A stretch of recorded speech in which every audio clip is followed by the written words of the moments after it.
Então vamos lá, boa noite a todos, sejam bem-vindos.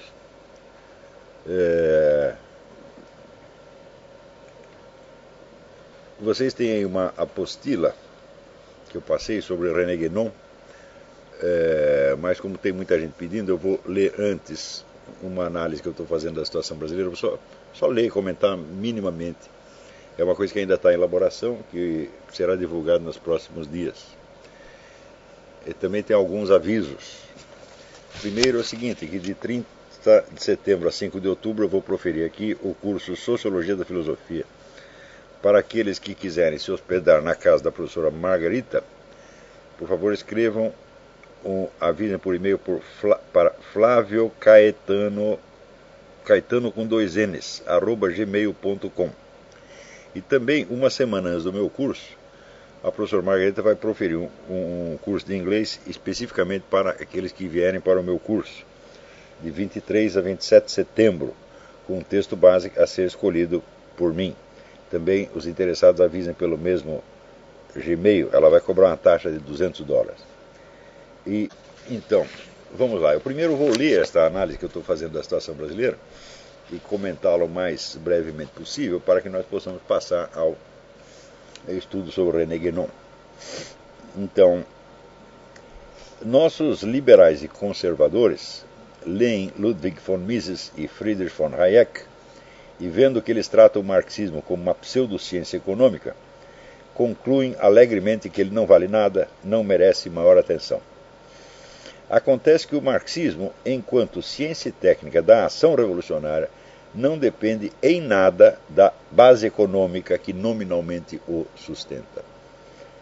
Ou seja, eu estou afirmando aqui taxativamente, baseado em experiência histórica, que a teoria que não há conexão nenhuma entre a estratégia do movimento comunista e a suposta base econômica da teoria marxista. Essa ciência e essa técnica são de uma exatidão assustadora e não podem ser compreendidas só com a leitura dos pais fundadores do movimento ou com a da sua crítica liberal. Requer o acompanhamento de toda uma evolução do pensamento estratégico marxista, que começa com Marx e prolonga até Saul Alinsky e Ernesto Laclau. Este último, invertendo a fórmula clássica das relações entre infraestrutura e superestrutura, propõe abertamente a tese de que a propaganda revolucionária cria livremente a classe da qual em seguida se denominará representante. Então, de acordo com a teoria marxista originária, existe um fator objetivo chamado interesse de classe, e quando se forma o Partido Comunista, ele se apresenta, vamos dizer, como o porta-voz do interesse da classe proletária, assim como os partidos burgueses são porta-voz dos interesses, entre aspas, burgueses. E o Ernesto Laclau disse ao contrário, isso não existe. Nós, mediante a propaganda, nós agrupamos pessoas e criamos, idealmente, uma classe da qual, em seguida, nos denominamos representantes. Maior independência de toda a base econômica não se poderia conceber. Aqueles que imaginam ter dado cabo do marxismo, tão logo refutaram seus princípios econômicos, se acreditam muito realistas, porque eles próprios são crentes devotos da base econômica do acontecer político, a qual os próprios marxistas já superaram há muito tempo. O marxismo deve ser estudado, em primeiro lugar, como uma cultura, no sentido antropológico do termo. Remeto os interessados a 3 artigos em que resumo o que penso a respeito. Estão lá no meu site, o Marxismo como Cultura, etc. Em segundo lugar, deve ser estudado como ciência técnica da ação revolucionária, da intervenção ativa da elite revolucionária na sociedade e na história. Essa ciência é tão veraz e a técnica que nela se arraiga é tão eficiente que delas resulta este fato, tão fundamental entre todos e tão solenemente ignorado pelos críticos do marxismo. Há pelo menos 1 século e meio, o comunismo é o único, repito, o único movimento político organizado unitariamente em escala mundial e dotado de uma consciência clara da sua continuidade, bem como das suas metamorfoses estratégicas.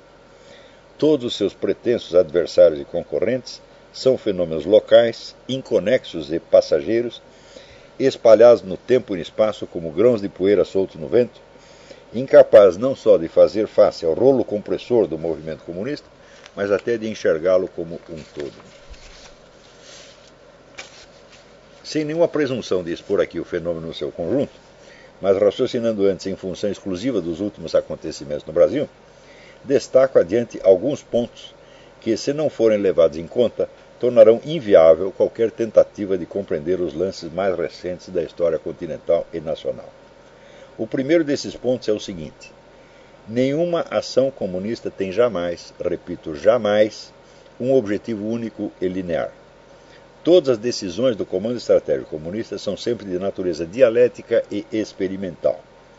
De um lado, jogam sempre com uma multiplicidade de forças em conflito, não interferindo jamais no quadro, antes de ter uma visão bem clara das contradições em jogo e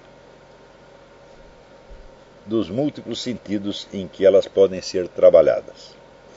Sob esse aspecto, o pensamento marxista não mudou muito desde o começo. Apenas aprimorou formidavelmente a sua visão das contradições, integrando no seu retrato mental da sociedade inúmeros tipos de conflitos novos que ou não existiam no tempo de Marx ou ele não julgou relevantes. Por exemplo, o conflito entre os impulsos sexuais e a ordem social ou entre pais e filhos. De outro lado, a essa visão dialética cada vez mais sutil e aprimorada, o marxismo acrescenta o caráter experimental e não dogmático de todas as suas decisões e ações estratégicas.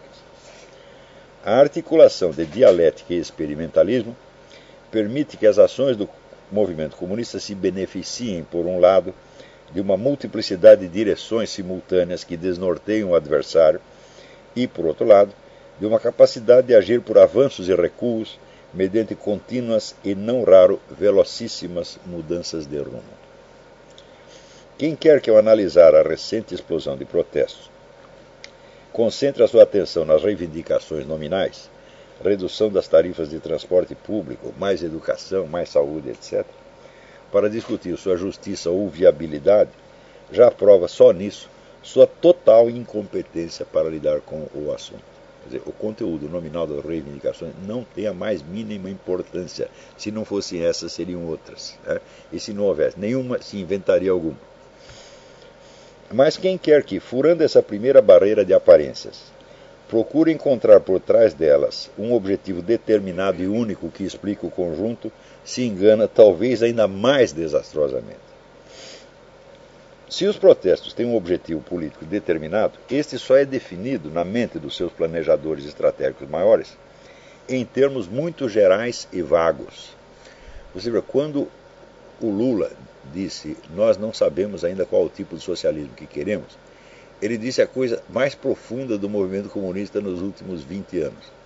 Não saber exatamente para onde se vai é essencial para o movimento comunista. Né? É essencial manter, vamos dizer, a definição do objetivo a mais vaga e genérica possível, para você não criar uma camisa de força e não arriscar, como se diz, não pôr todos os ovos numa cesta só. Se os gerais e vagos o bastante para admitir a cada momento novas e, para o adversário, imprevistas mudanças de rumo. Tomando como ponto de partida o fato de que o movimento, já nomeado propositadamente como substantivo genérico, teve como seus criadores e mentores o Foro de São Paulo e a elite globalista condensada simbolicamente na pessoa do Sr. Jorge Soros, porque não é só Jorge Soros, é um monte de gente, mas a gente diz: o Jorge Soros fez isso, o Jorge Soros, que às vezes não é nem o Jorge Soros. Né? O seu objetivo geral já foi declarado muito antes de que o movimento eclodisse e não requer nenhum esforço especial de interpretação. Trata-se, em resumo, de encerrar a fase de transição e partir para a ruptura ou destruição ativa de um sistema já cambaleante e debilitado pela onipresente ocupação de espaços. Então esse é o objetivo genérico. Perguntar assim, o que é exatamente a ruptura, o que é exatamente o sistema, não precisa saber. Quanto mais genérico ficar, melhor. Os slogans escolhidos para instigar a massa não têm em si a mais mínima importância. Podem ser trocados a qualquer momento, conforme o rumo que as coisas vão tomando. A técnica da mutação também não é rígida, mas adapta-se velozmente a uma conjuntura em constante transformação, transformação que o próprio movimento acelera por sua vez. Não se trata, portanto, de alcançar este ou aquele objetivo concreto em particular, mas de operar com um leque de possibilidades em aberto e conservar, na medida do possível, algum controle do conjunto. Essas possibilidades são exploradas simultaneamente e, conforme uma ou outra se revele mais viável ou mais problemática, será intensificada ou refreada pelo comando do processo. As mais importantes, a meu ver, são as seguintes. A. Trocar a própria liderança visível da esquerda, substituindo os agentes de transição pelos agentes da ruptura. Claro, se nós estamos passando da fase da transição para a fase da ruptura, então é normal que aconteça uma das duas coisas. Ou se troca a liderança, ou a liderança que está no poder e que operou a transição tem que se adaptar velozmente a novos objetivos. Então, de certo modo, a liderança é testada, como nesse momento a Dilma Rousseff está sendo testada. Se ela conseguir acompanhar, né, a transformação rápida do movimento, ela continua lá, senão ela é jogada no lixo. Né? B. Espalhar o caos para justificar medidas de força, aproveitando para, no mesmo ato, testar os agentes de transição. Se conseguirem controlar repressivamente a situação e aumentar o poder do grupo dominante, sobreviverão, caso contrário, serão trocados. C. Incitar à ação pública as forças antagônicas, cristãos, patriotas, conservadores, etc., para mapeá-los e averiguar as possibilidades de controlá-las ou extingui-las. Esses três objetivos que eu falei são todos simultâneos. Eles estão fazendo tudo isso ao mesmo tempo. Hein? D. Caso a evolução do movimento se mostre majoritariamente favorável aos objetivos dos planejadores, fomentá-lo ainda mais para que a própria ação da militância enragée adquira autonomia e conquiste autoridade por si própria, transmutando-se em nova estrutura de governo. Note bem que com o negócio com os vários movimentos que a esquerda controla, ela já tem uma nova estrutura de governo extraoficial, totalmente separada, vamos dizer, do funcionalismo público, que em algumas regiões já manda mais do que o próprio funcionalismo público. Isso aconteceu exatamente como aconteceu na União Soviética, onde você tem aquela rede dos sovietes, que era uma espécie de sindicatos rurais, e que a sua influência, a sua onipresença era tal que do dia para a noite eles se transformaram na nova administração pública, passando por cima da administração oficial, quando veio o lema todo o poder aos sovietes. Né? Então, esta possibilidade, é claro, é a mais extrema de todas. Tá certo? Eu vou repetir as quatro aqui, porque isso é importante. Estão fazendo quatro coisas ao mesmo tempo. A. Trocar a própria liderança visível da esquerda, substituindo os agentes de transição pelos agentes de ruptura, decididos a ações mais drásticas. Então aí você teria, por exemplo, o velho PT encarnado na Dilma, tá certo? E os novos partidos ditos mais radicais de esquerda, que seriam então os agentes da ruptura e não mais da transição. Sempre que se cria uma situação de transição, o governante colocado ali pelo movimento revolucionário está numa posição ambígua. Ele tem uma dupla lealdade. Quer dizer, por um lado, ele tem que fomentar as transformações exigidas pelo movimento revolucionário, mas, por outro lado, ele tem que desempenhar um cargo público de acordo com as leis existentes, tá certo? E usando a estrutura já existente. Então isso quer dizer que vai ser língua dupla o tempo todo. Ele vai sempre falando uma coisa, fazendo outra, ou invertendo, tá certo? E essas pessoas normalmente se comprometem no curso desse processo, se comprometem, por assim dizer, com os dois lados. Então, só sobrevivem aí se for pessoas muitíssimo hábeis, mas em geral isso não acontece.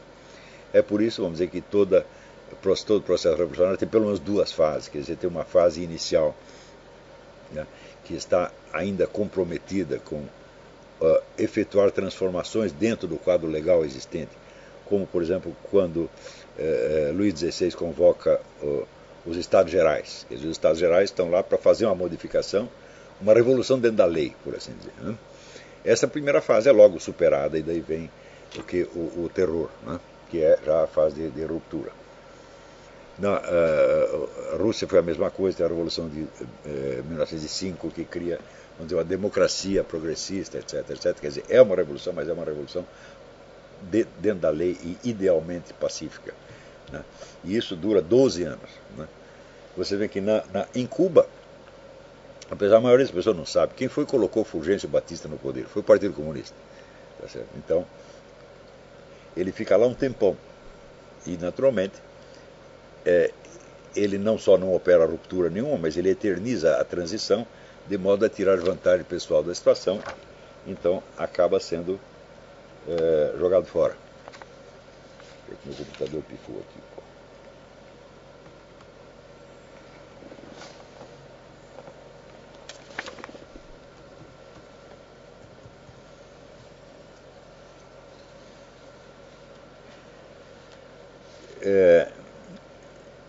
Uma segunda possibilidade, que também é explorada simultaneamente, é você fomentar o caos para depois você entrar com medidas de força e aumentar o poder do governo existente. Então, aqui daí concentra a maior quantidade de poder e pode ele próprio operar a ruptura. Quase todo mundo que está interpretando o negócio está achando que este é o objetivo central. Isso tudo é disfarce de um golpe. Eu digo, não. O golpe é uma das possibilidades, mas eles estão explorando todos ao mesmo tempo. C. Aproveitar para incitar a ação as forças antagônicas, a direita, entre aspas, tá certo? Para saber quem é essa direita, onde ela está, qual é o poder que ela tem, e aproveitar para fichar todo mundo e obter um controle maior da situação. E, finalmente, D. Né, se for possível, você fomentar o próprio movimento de protesto ao ponto de que ele adquira uma força autônoma e ele se transforma numa nova estrutura de governo, como aconteceu nos soviéticos. Eles estão fazendo essas quatro coisas, estão apostando nas quatro, simultaneamente, embora essas quatro sejam, por assim dizer, contraditórias. Se é para o governo dar um golpe de força, então não é naturalmente o movimento popular que assume o poder. Tá certo? Mas essas quatro são úteis ao movimento e, como eles operam sempre experimentalmente, tateando, né, em vez de botar todos os ovos numa cesta só, eles estão fomentando estas quatro. E esta é a dificuldade que as pessoas têm de entender a coisa. Por quê? Porque não estudaram marxismo, ou têm um conhecimento muito superficial do marxismo. O pessoal liberal, todos acham que conhecem o marxismo porque leram o livro do Ludwig von Mises sobre o socialismo e viram ali a demonstração da impossibilidade da economia socialista. E da impossibilidade da economia socialista deduzem a impossibilidade da revolução socialista, o que é uma coisa de jumento. Né? Quer dizer, uma coisa ser economicamente inviável não quer dizer que ela seja politicamente inviável. E ser economicamente inviável significa apenas o seguinte, que o socialismo, uma vez instaurado, trará miséria, atraso, etc., como aconteceu em toda parte. Mas acontece que miséria e atraso para um governo comunista podem ser até bons.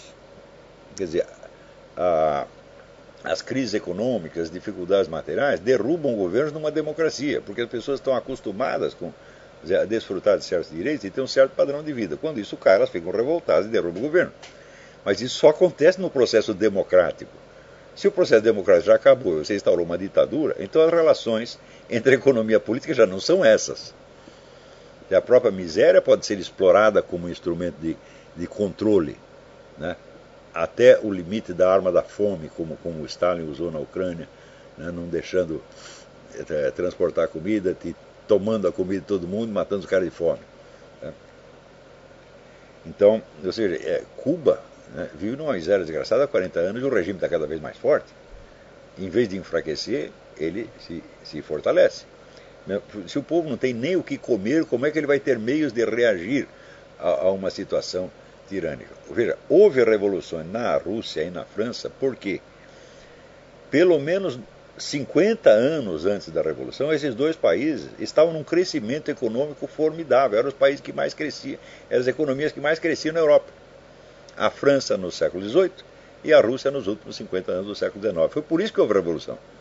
Você precisa ter um excedente de riqueza para poder criar uma revolução, para poder, por exemplo, destacar pessoas, tirá-las da produção e alimentá-las como militantes profissionais. Isso custa muito dinheiro. Né? E simplesmente não há dinheiro, está todo mundo na miséria, só o governo tem dinheiro, pronto, acabou. A sociedade entra num imobilismo que pode durar eternamente.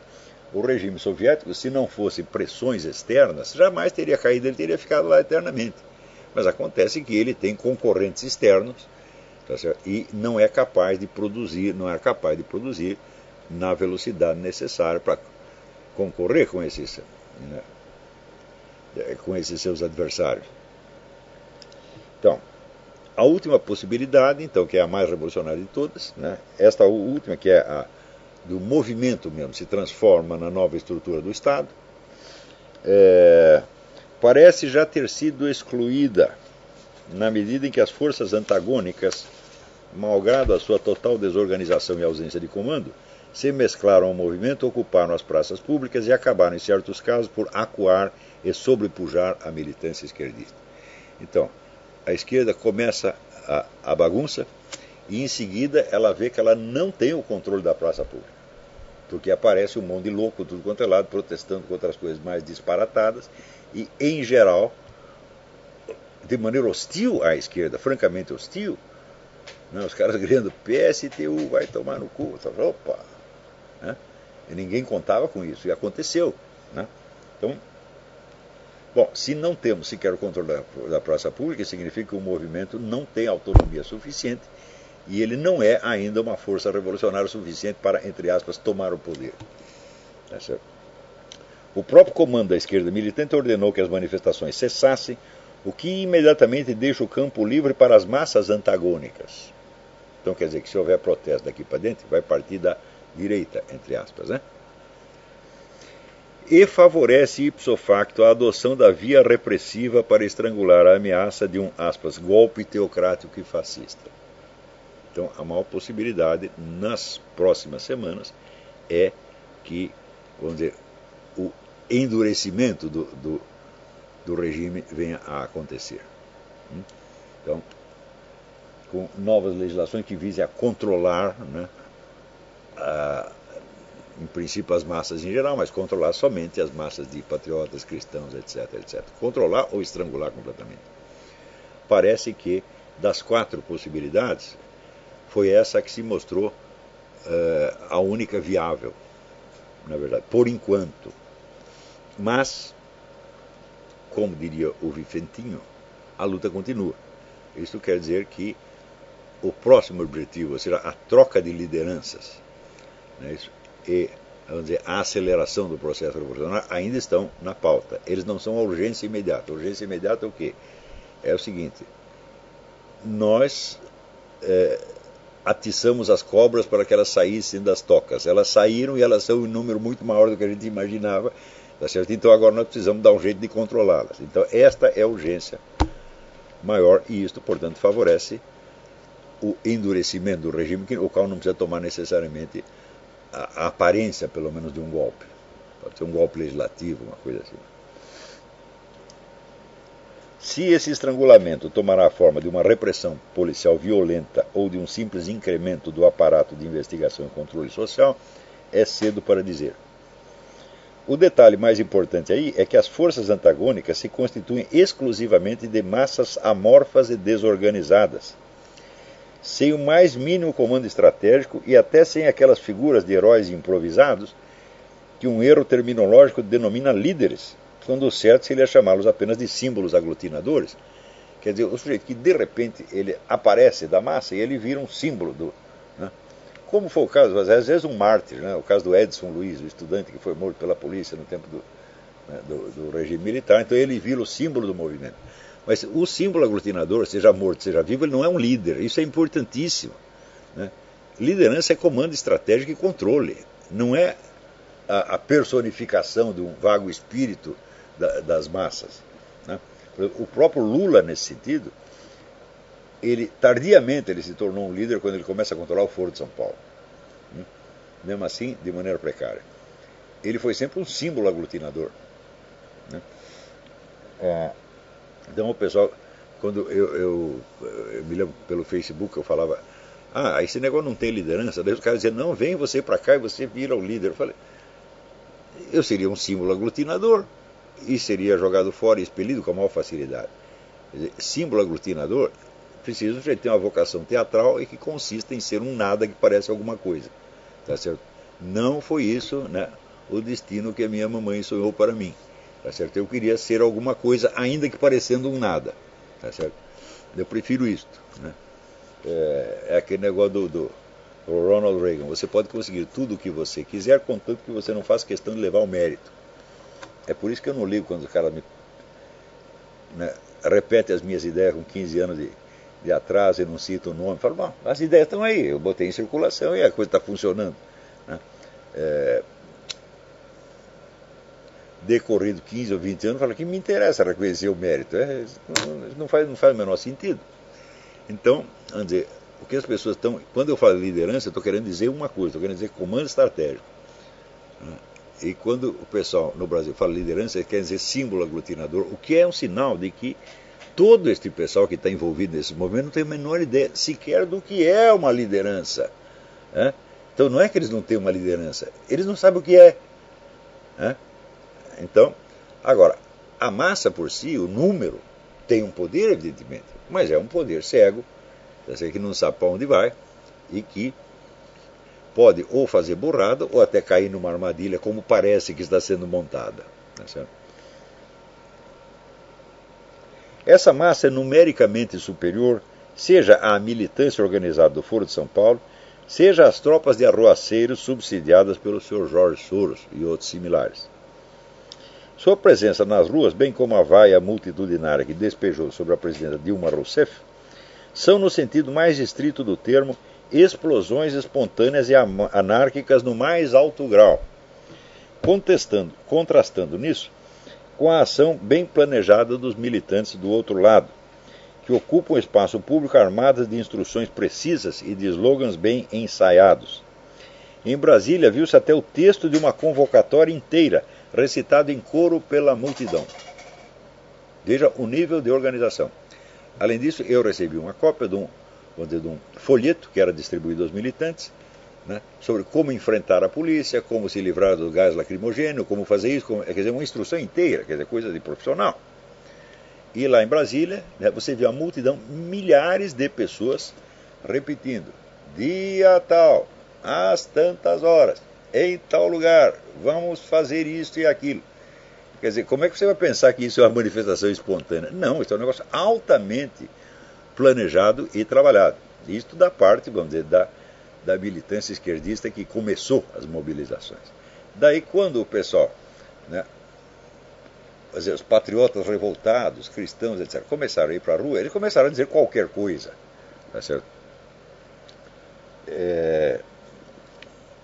Desse modo, o que se viu nas ruas não foi uma competição entre forças de um mesmo gênero, duas militâncias, duas ideologias, duas forças políticas, mas entre dois tipos de multidão radicalmente heterogêneos, a massa e a militância, a revolta confusa e a ação premeditada. E viu-se que a massa confusa era tão superior numericamente que o negócio ia escapar ao controle dos planejadores iniciais. Então, dos 4 alternativas, a possibilidade do endurecimento, de um fortalecimento do governo existente, se torna a mais racional e a mais viável, portanto, a mais previsível. Quem não levar em conta esses fatores não entenderá absolutamente nada do que está acontecendo e estará privado até da mera possibilidade teórica de uma ação consequente. O que acabo de dizer pode levar o leitor surpreso, o leitor ou ouvinte surpreso, a concluir que, no meu entender, ou mesmo na realidade das coisas, os mentores do movimento comunista são gênios fora do comum, capazes de pensar em todas as alternativas ao mesmo tempo e de manejar todas as peças do tabuleiro. De certo, não é bem assim. Comparado com a vastidão do seu alcance, o movimento comunista teve um número relativamente pequeno de gênios estratégicos, a começar por Lenin e Stalin, e um número um pouco maior, mas nada notável, de talentos estratégicos secundários, como Saul Alinsky, Ernesto Laclau e a dupla Cloward e Piven. Mas algumas regras explícitas e tácitas que esses e outros seguiram acabaram por se incorporar à cultura comunista, isto é, a um conjunto de hábitos reflexos de pensamento compartilhados por toda a militância, que os assimila sem grande exame crítico, às vezes até num nível semiconsciente e pré-verbal. Isso quer dizer que essas regras transparecerão nebulosamente na conduta de líderes e militantes, como as regras da gramática transparecem, deformadas mas não abolidas, na fala de quem nunca estudou gramática. A fala do analfabeto é gramaticalmente analisável e ela reflete o que é a estrutura do idioma, portanto, as regras da gramática que o sujeito desconhece. Ele sabe aplicar por imitação, mas ele desconhece as regras, mas elas aparecem ali. Então, nesse negócio comunista, a mesma coisa, quer dizer que um conjunto de hábitos de pensamento que já estão ali incorporados e que passam, vamos dizer, sem educação formal, sem leitura nem nada, mas na simples convivência, então fará com que as contribuições dos grandes estrategistas apareçam na fala dos seus militantes e continuadores mais incapazes e imbecis. Né? Não é preciso dizer que na passagem dos princípios estratégicos explícitos e criticamente elaborados às regras semiconscientes automatizadas, o que era tirocínio estratégico se rebaixa ao estatuto de cacoetes mentais e de uma espécie de estupidez astuta. A complexidade do raciocínio dialético aparece agora como um pensamento dúplice e escorregadio, uma espécie de incompreensão maliciosa que tudo deforma, mas deforma num sentido coerente com os propósitos gerais do movimento comunista e benéfico aos interesses do partido. Quer dizer, quando os caras cometem erros de análise, erros de descrição da situação, até esses erros são benéficos à estratégia geral, porque eles refletem a estratégia geral do mesmo modo que a fala do analfabeto reflete a estrutura da língua ou as regras da gramática. Quem estudou o livro do psiquiatra polonês Andrew Lobachevsky, Political Ponerology, reconhecerá aí a queda de nível desde uma liderança original psicopática a uma classe de epígonos histéricos. Essa é a tese do Lobachevsky. Os criadores desse movimento são psicopatas, isto é, pessoas extraordinariamente inteligentes, extraordinariamente realistas, só que desprovidas de sentimentos morais. Sentimentos morais que, no entanto, eles conhecem e são capazes de manipular. Né? Quer dizer, o teste mostra que, por exemplo, o sujeito vendo certas cenas comoventes, uma pessoa normal reage ativando as áreas emocionais do cérebro. Após que no psicopata, as áreas que são ativadas quando vê essas situações são as áreas linguísticas. Então ele não sente as emoções, mas ele conhece os seus símbolos e consegue manejá-los. Então o sujeito não participa da emoção, mas ele tem um conhecimento frio e, por assim dizer, científico da emoção. Então esses são psicopatas. Mas 2 psicopatas em ação são suficientes para criar uma multidão de epígonos histéricos. O que é o histérico? Quando o pessoal fala histérico, popularmente quer dizer uma pessoa que tem chilique, que grita, fala, isso não tem nada a ver com histeria, isso é caricatura de histeria. A histeria significa quase um comportamento auto-hipnótico, onde o sujeito não acredita no que ele vê e no que ele sabe, mas acredita no que ele imagina e fala, sobretudo no que ele fala.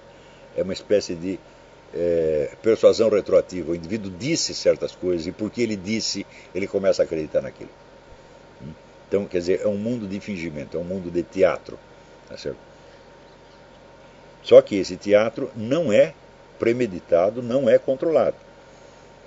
O psicopata controla toda a situação, ele sabe exatamente o que está fazendo, sabe quando está mentindo, sabe quando está dizendo a verdade. Mas o histérico já não sabe. Por quê? Este teatro se incorporou à sua personalidade e, na verdade, comeu a personalidade. Não há mais personalidade alguma, há somente o teatro. Né? E esse teatro é um meio de ação criado pelo psicopata. Né? Meio de ação que depois se propaga e continua agindo por automatismo. E é por isso que a visão deformada que o histérico tem da realidade continua funcionando como se fosse realista. Né? Mesmo porque ele está lidando com uma multidão que é de histéricos como ele mesmo. Então, quando ele deforma a coisa, ele deforma num sentido que é útil, por assim dizer.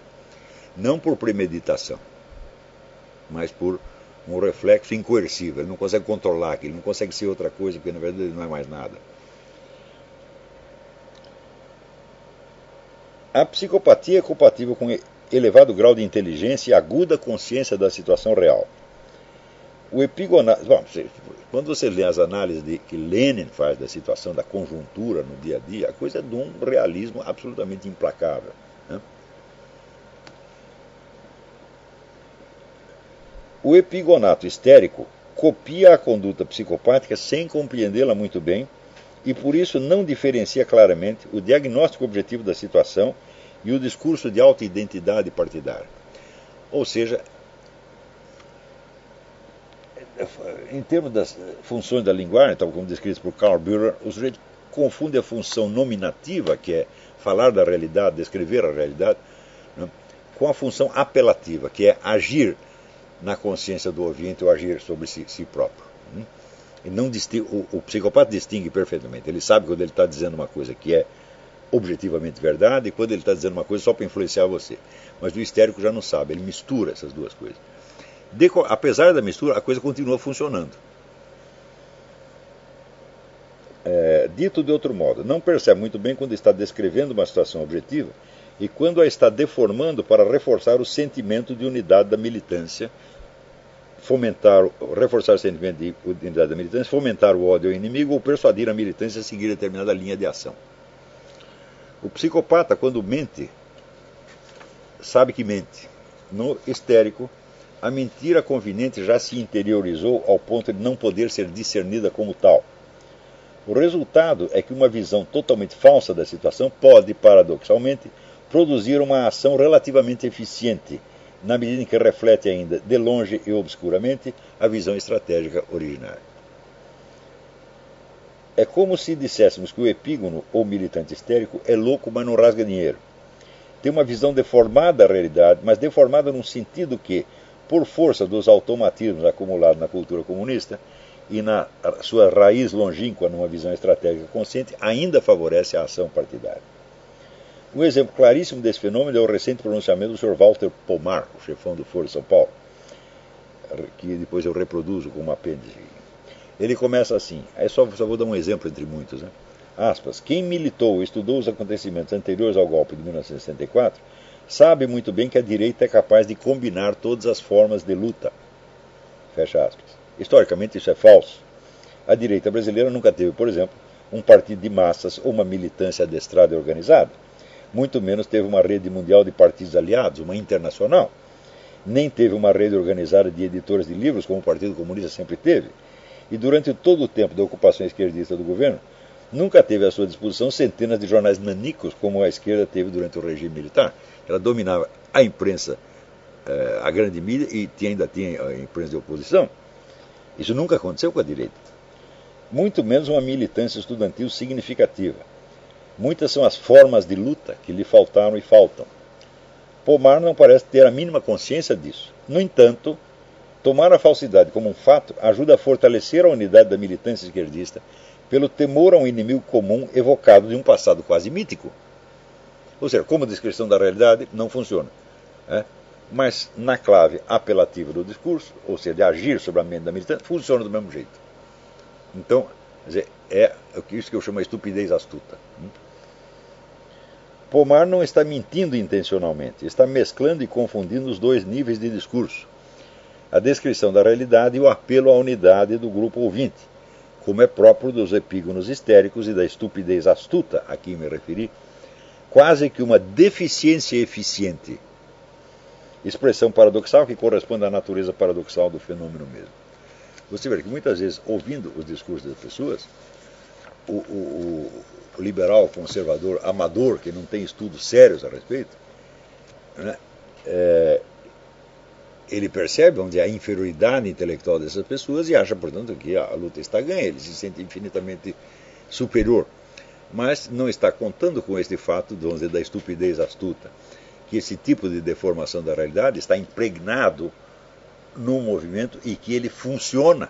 Quando ele não funciona como diagnóstico objetivo para embasar uma ação, ele funciona como apelo à unidade da militância e estímulo emocional. Então acaba funcionando do mesmo jeito. Por isso que eu chamo de estupidez astuta, não é uma estupidez simples. O sujeito que é realmente estúpido, ele comete erros e puxa o seu próprio tapete, serra o galho que está sentado, e a esquerda, vamos dizer, por mais que, sei lá, Reinaldo Azevedo, ou Rodrigo Constantino, os jornalistas liberais, os formadores de opinião liberais, façam sarcasmo a respeito, por mais que eles gostem da cara da burrice esquerdista, vamos dizer, às vezes a burrice é do próprio analista liberal. que não entende que é uma burrice eficiente, que é uma deficiência eficiente. Por isso é que quanto mais derrotas sofre no campo intelectual, mais vitórias tem no campo, a esquerda tem no campo político.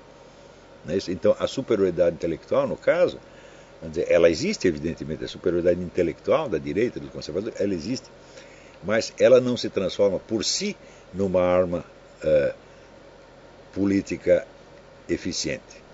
Porque para ser uma arma, qualquer coisa para ser uma arma política eficiente, precisa se impregnar no espírito de uma militância e depois no espírito das massas seguidoras, até criar uma série de reflexos que permitam, vamos dizer, você provocar reações quase que automáticas. Né? Vendo aqui, eu vou ler mais um pedacinho aqui do Walter Pomar. Ele diz: o discurso dominante na esquerda brasileira era até ontem de dois tipos. Por um lado, no petismo e aliados, o contentamento com nossas realizações passadas e presentes, acompanhado do reconhecimento mais ou menos ritual de que precisamos mais e de que precisamos mudar práticas. Por outro lado, na esquerda oposicionista, que ele chama de oposicionista, PSOL, PSTU e outros, a crítica aos limites do petismo, acompanhada da crença de que através da luta política e social seria possível derrotar o PT e no lugar colocar uma esquerda mais de esquerda. Estamos falando dos objetivos de trocar a liderança. Nos 4 objetivos, um deles possíveis era trocar a liderança, mas não trocar necessariamente, porque se a liderança antiga, a liderança de transição, se adaptar às novas finalidades do movimento com a devida rapidez ou se mostrar capaz de controlar a situação, ela continua lá. E no lugar dela, colocar uma esquerda mais de esquerda. As manifestações populares ocorridas nos últimos dias, especialmente as de ontem, 20 de junho, atropelaram essas e outras interpretações. Primeiro, reafirmaram que os movimentos sociais existem, mas que eles podem ser espontâneos. E que alguns autoproclamados movimentos sociais, assim como muitos partidos populares, não conseguem reunir nem tampouco dirigir uma mínima fração das centenas de milhares de pessoas dispostas a sair à rua para manifestar-se. Ou seja, a turma da esquerda estava controlando uma fração mínima. A maioria estava ali, ou por objetivos anárquicos, ou frontalmente contra a esquerda. Não só contra o PT, mas contra toda a esquerda. Daí prossegue ele. Em seguida mostraram que a direita sabe disputar as ruas como parte de uma estratégia que ainda hoje pretende nos derrotar nas urnas. Eu digo, opa, peraí, mas são movimentos espontâneos ou é uma estratégia? Ele não percebe a diferença. Ele não percebe que está se contradizendo absolutamente. Mas as duas coisas servem. Por quê? Quando você diz, são movimentos puramente espontâneos, então são anarcos, mais adentro ele diz, não são sequer de direita. Então, isto dá ao ouvinte esquerdista um senso de superioridade, o reforça. Diz, nós somos um movimento consciente, que queremos mudar o Brasil, e esses caras são apenas um bando de loucos, bêbados que estão aí na rua. E quando você diz que é uma estratégia, você apela para o senso de paranoia, de senso de perseguição. É a direita que vem com uma estratégia querendo nos derrotar. As duas coisas funcionam. É isso que eu quero dizer com estupidez astuta. Para que uma estupidez se transforme numa astúcia, é preciso que ela esteja impregnada numa linguagem coletiva, já de entendimento imediato pela plateia. De maneira que os dois sentimentos de superioridade da militância organizada ante a massa anárquica e o de união paranoica para se defender contra um inimigo estratégico perigoso funcionem sempre. Então, é claro que, intelectualmente falando, esse seu Pomar é absolutamente desprezível, né? Ele não consegue, mete sorvete na testa. Porém, como porta-voz do discurso de incitação à militância, a coisa funciona maravilhosamente. Ele se torna um dos controladores do processo. Está entendendo? Então, você vê aqui, é muito fácil você, aspas, ser contra o comunismo, ou você conhecer meia dúzia de críticas ao comunismo. Agora, acontece o seguinte, o comunismo tem 150 anos de existência como existência oficial. Quer dizer que a Internacional Comunista é fundada em 1844. Né? Tem mais de 150 anos, mais de um século e meio de existência oficial contínua em que cada geração examina o desempenho da anterior, corrige o percurso, modifica, cria novas estratégias, novas táticas e vai aumentando o patrimônio. Se você pensar, por exemplo, a bibliografia marxista é um negócio monstruoso. Né? Então, como é que você pode olhar tudo isso e, tendo lido o livro do Ludwig von Mises contra a economia socialista, se achar superior? Só se você for realmente um idiota, pior que o Walter Pomar. Então, isso quer dizer que a simples, vamos dizer, gozação, a simples afetação de desprezo, não resolve absolutamente nada. Quer dizer, ou você compreende efetivamente o que os caras estão fazendo, ou é melhor você ficar em casa e não se meter na briga. Agora, para compreender o que eles estão falando, é uma vida de estudos. Né? E, se você perguntar o seguinte, na direita conservadora, quantas pessoas têm essa vida de estudo? Quase ninguém. Então, você vira, por exemplo, a bibliografia imensa que a esquerda brasileira produziu sobre o golpe e o regime 64. São milhares e milhares e milhares e milhares de livros. Agora, qual é a bibliografia que direitos, conservadores e liberais produziram sobre a história da esquerda no Brasil? É quase nada. É o livro do Heitor de Paula, é a Conspiração de Portas Abertas, duas ou três coisinhas. Portanto, na competição de ignorância, a direita está ganhando, evidentemente, mas ganhando de longe. Ainda que tenha, no seu meio, inteligências mais brilhantes do que os comunistas. Então, isso quer dizer que a regra número 1 do Sun Tzu, que você conheça seu inimigo, todo mundo está indo contra essa regra. Achando que não precisa conhecer e às vezes até proclamando, não, o comunismo não existe mais, o comunismo já morreu. E chama até de teórico da conspiração quem está tentando acompanhar os acontecimentos. Então, isso quer dizer que a burrice da esquerda não é bem uma burrice, é a estupidez astuta. São formas automatizadas de pensamento que têm um apelo imediato e que, quando não funcionam na clave de descrição da realidade, funcionam na clave do apelo. Sempre funciona. Nada se perde. Né? Tudo é reciclado e funciona para o bem do conjunto. Até as descrições erradas da realidade. Como, por exemplo, vamos dizer, até a deformação caricatural que eles fazem da realidade os ajuda. Por exemplo, o Paulo Henrique Amorim inventou aquela expressão, o PIG, o Partido da Imprensa Golpista. A imprensa golpista, então, é a Folha, o Globo, o Estadão, etc., etc., que são amplamente dominados por gente de esquerda, e que sempre trataram Lula, o PT e até esses outros partidos mais radicais de uma maneira extremamente paternal ou maternal. Se não fosse a grande mídia, essas organizações jamais chegariam à existência. E, em segundo lugar, você pode, se você ler todos os exemplares da Folha, do Globo, do Estadão dos últimos 20 anos, você não vai ver a mais mínima incitação a golpe, mas ao contrário, você vai ver uma participação ativa dessa grande mídia na campanha antimilitar e na criminalização dos militares. Então, o que você quer dizer com imprensa golpista? É evidentemente uma hipérbole pejorativa. Isso não existe. Você está falando de um fenômeno que não existe.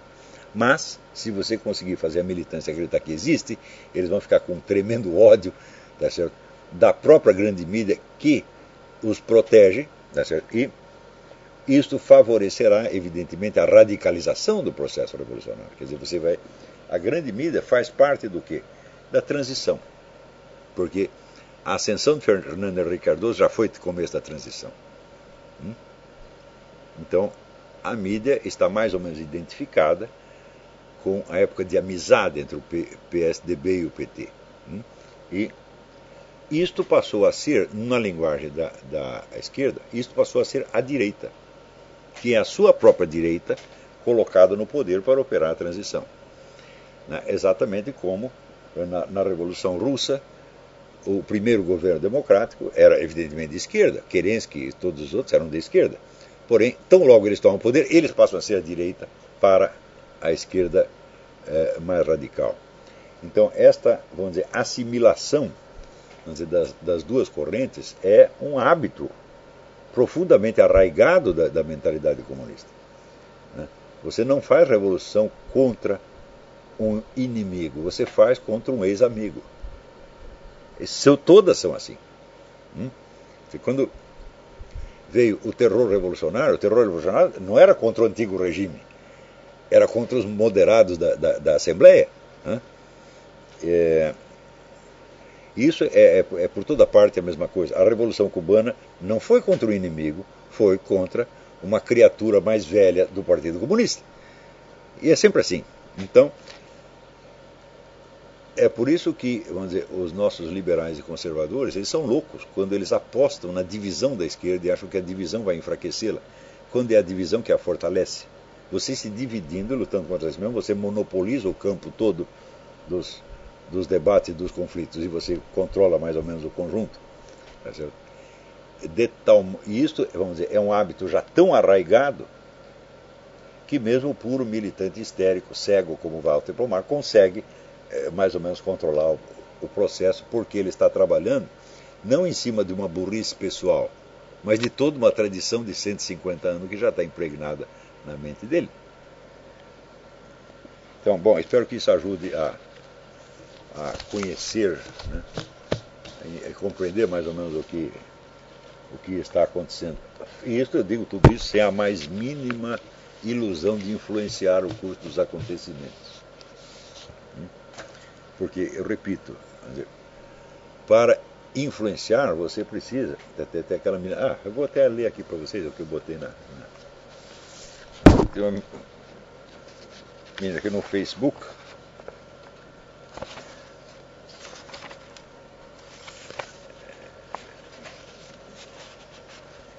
Me perguntou: então o que é para fazer?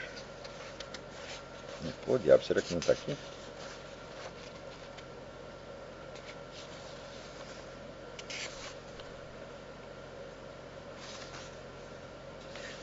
Aquele negócio da Márcia Regina não está aqui.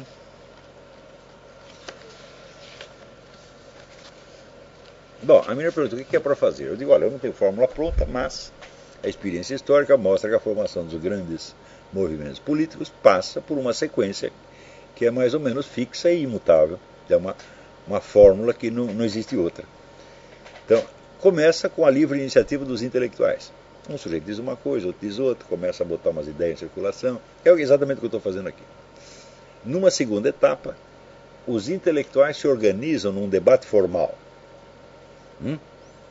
Então, eu vou dar um exemplo do que tirado da história da esquerda nacional. Quando houve o golpe de 64, imediatamente houve alguns intelectuais que reagiram ao novo regime, especialmente Carlos Toconi, Otto Maria Carpo,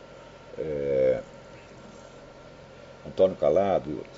Bom, então, iniciativas individuais de intelectuais que nem sequer tinham participação em qualquer movimento político, ou partido político. Né? Numa segunda etapa, funda-se um negócio chamado a Revista Civilização Brasileira, que era assim: vamos formalizar o debate da esquerda para que as ideias não se percam, para que a gente vá aos poucos, somando a contribuição de um, a de outro, até a gente ter uma visão completa da coisa. Então, primeira etapa, iniciativa individual isolada. Segunda etapa, o debate formal, onde as várias contribuições vão aos poucos se integrando numa visão global. Terceira etapa, coleta de recursos financeiros, para você fazer a passagem, vamos dizer, do mero debate à ação, sendo que o mero debate organizado já custa algum dinheiro.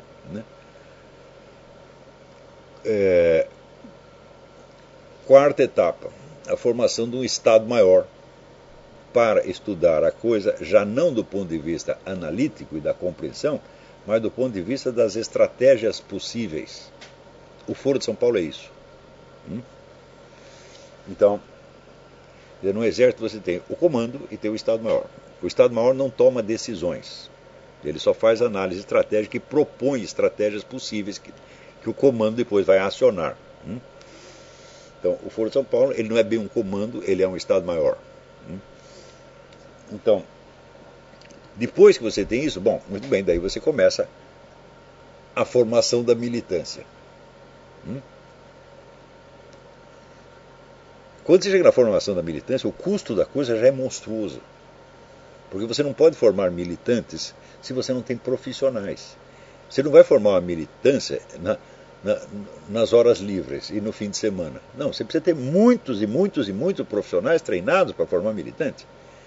Ou seja, são pessoas que vão ser desligadas, para usar o termo comunista, desligadas da produção e colocadas, vamos dizer, no trabalho partidário profissional. A partir daí é que você tem a condição de você, com base nas análises feitas no Estado-Maior, o comando tomar decisões quanto a esta ou aquela ação. E, depois de tudo isso, é necessário que você tenha uma continuidade de comando e uma continuidade de ação do Estado-Maior para controlar os resultados atingidos e corrigir o rumo, etc, etc. Tudo isso pode levar 30 anos. Quando você parte de um movimento já pré-existente, como no caso da esquerda brasileira, pode levar 10, digamos. Ou até 5 ou 6.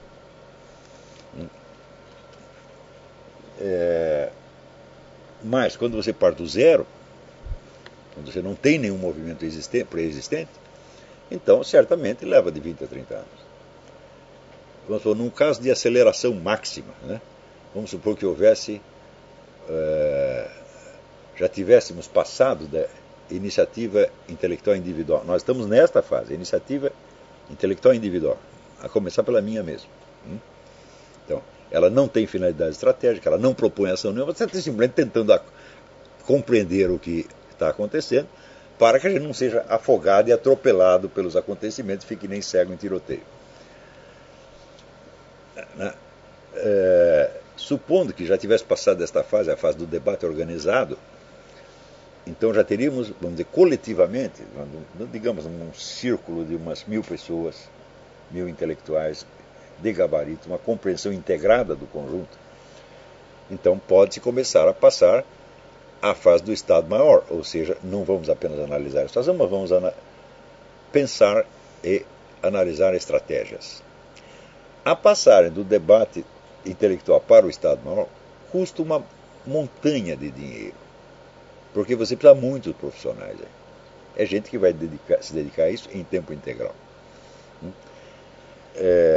E quando chegar a fase da formação de militância, dá mais dinheiro ainda. Então, entre o debate organizado e o Estado-Maior, tem uma outra fase que é a coleta e a ampliação de meios financeiros. Eu pulei uma coisa, não existe só conquista de meios financeiros. Você tem que conquistar e ampliar meios de ação. Como é que você faz isso? Ocupação de espaços. Você ocupa sindicatos, você ocupa escolas, você entra nas Forças Armadas, você se infiltra em tudo quanto é lugar. Para fazer o quê? Nada. Você só vai ocupar espaço para que quando o Estado-Maior tiver discutido tudo e o comando tiver tomado decisão, aí você é acionado. O período pode passar aí de 10 anos, 15 anos. Como, por exemplo, aqui na Virgínia, você vê claramente a ocupação islâmica de espaço. Você vai nas faculdades e tal, só tem muçulmano. O que eles estão fazendo? Nada, eles estão ocupando espaço. Eles estão esperando um comando que pode vir amanhã, depois, no ano que vem, daqui 20 anos. Então, a conquista dos meios financeiros é também a conquista dos meios de ação. Não para você agir, mas simplesmente para você ter o controle deles. De tudo isto, o que a direita, entre aspas, brasileira fez? Não fez nada. Absolutamente nada. Então, o que aconteceu é que você tem massas espontaneamente indo às ruas, porque elas não aguentam mais. Elas estão por aqui com os mensaleiros, com os ladrões, com os narcotraficantes, né? Até estão por aqui com o movimento gaysista e com esse negócio de dar terra para índio e dar terra para MST. Eles não aguentam mais isso aí. Estão vendo que isso vai acabar com o país. Então, sai para a rua para protestar. Mas não é que não tem liderança. Não tem liderança, não tem comando, não tem Estado-Maior, não tem organização, não tem nada. Então você tem um lado que tem tudo isto. Eles já fizeram o debate, já organizaram o debate intelectual, já conquistaram os meios financeiros e os meios de ação, ocuparam escolas, sindicatos, etc, etc, etc, igrejas, né? Estão por toda parte. Já criaram o Estado-Maior, que é o Foro de São Paulo, né? E já passaram a fase da ação. Mas eles têm pouca gente, eles não têm massa. A massa está tudo do outro lado, mas do outro lado só tem a massa. Então é assim, é uma cabeça sem corpo lutando com um corpo sem cabeça. Esta é a situação real, né? O Walter Pomarli vagamente percebe isso, mas como ele tem que expressar isso nos termos daqueles slogans e cacuetes mentais, tá certo? Daqueles chavões tradicionais, então ele vai falar do PIG, que é a mídia de direita. Ele vai chegar ao ponto de dizer que é a direita que controla a estrutura política do Brasil, né? Quer dizer, bom, é a direita da esquerda, né? É aquela mistura de PSDB com PMDB, sim, esse de fato, eles controlam, mas eles não são direita. Então, que direita é esta que saiu às ruas? Não é a direita do PIG, não é o Globo, não é o Estadão, porque a grande mídia está toda contra isso. Então, é o que eles vão chamar a extrema, a ultradireita, né? Então, a ultradireita tomou as ruas. É isso? Ser ultradireita significa, por exemplo, que você é contra o aborto. Quer dizer que a noção de ultradireita já foi ampliada, né, para abranger até pessoas como eu, o padre Paulo Ricardo. E, na verdade, uma ultradireita só poderia existir se existisse uma direita organizada. Daí uma parte dela se torna radical e quer ações drásticas e violentas. Mas se não existe sequer a direita, vamos dizer, como movimento político organizado, não existe ultradireita. Pode existir radicais malucos individuais, um skinhead aqui, o outro ali, isso é o máximo que pode acontecer.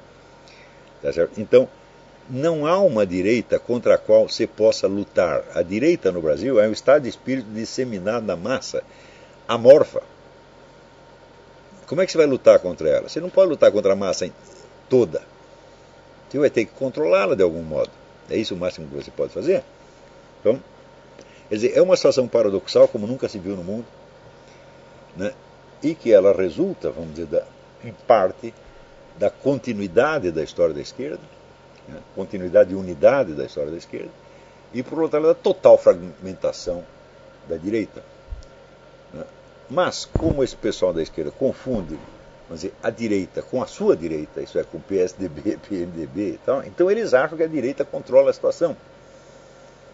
E, portanto, eles podem chegar ao absurdo de ver em mim um porta-voz do PIG. Eu que fui expulso de toda a grande mídia nacional, então eu sou o representante do PIG. Eles podem chegar a esse nível de alucinação, mas é a alucinação que funciona, né?